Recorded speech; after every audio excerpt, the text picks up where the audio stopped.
High, আগের ভিডিওতে বলেছিলাম যে কিছু ফল আমাদের আশেপাশে গাছ আছে, ফলের গাছ, তাই জন্য অনেক রকমের পাখি আসে। তাই দেখাচ্ছি, দেখো একটা আতা হয়ে আছে, আতা গাছটা। ভেন্ডি গাছ, ভেন্ডি গাছে দেখো ভেন্ডি হয়ে গেছে। দেখতে পাচ্ছ সবাই, ভেন্ডিগুলো কত বড় বড় হয়েছে, গাছগুলো ভীষণ বড় বড়। ভেন্ডি গাছ, আরও নানা রকমের শাকসবজি হয় আমার এখানে, যেগুলো আমার দেখতে খুব ভালো লাগে। এটা হলো এক ধরনের পেয়ারা গাছ, যে পেয়ারাটা এত ছোট ছোট হয় যে বোঝাই যায় না যে এই গাছটায় পেয়ারা হয়েছে। আম, এটা 12 মাসি আম গাছ, সবসময় আম হতেই থাকে।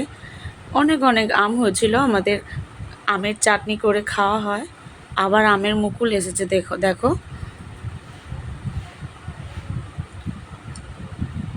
আরও হয়েছিল এই গাছটায়, অনেকগুলো আম হয়েছিল।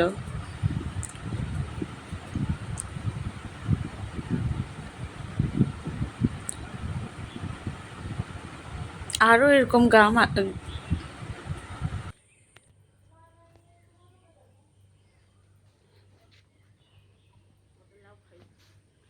কোথায় আমি খাবো না।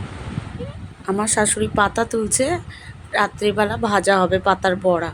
উচ্ছে গাছে উচ্ছে হয়েছে, শশা গাছেও অনেক শশা ধরেছে। এই দেখো বাতাবি, বাতাবি গাছটায় কত বাতাবি ধরেছে, কতগুলো এক জায়গায় অনেক অনেক বাতাবি ধরেছে।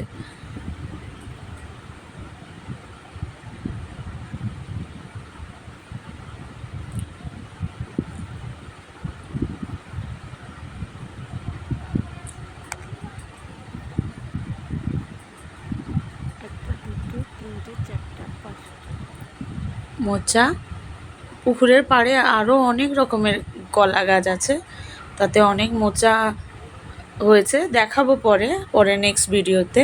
এটা আমাদের রান্নাঘরের পাশেই পেঁপে গাছটা হয়েছে। পেঁপে গাছটা কত ছোট, তাতে পেঁপে ধরে গেছে। দেখো কত সুন্দর পেঁপে গাছটা, আমাকে এইগুলো দেখতে খুব সুন্দর লাগে। এখানে এই পাখির বাসাগুলো দেখো, কত ছোট ছোট পাখি এখানে আসে, এই গাছগুলোতে বাসা বেঁধে থাকে। সামনের দিকে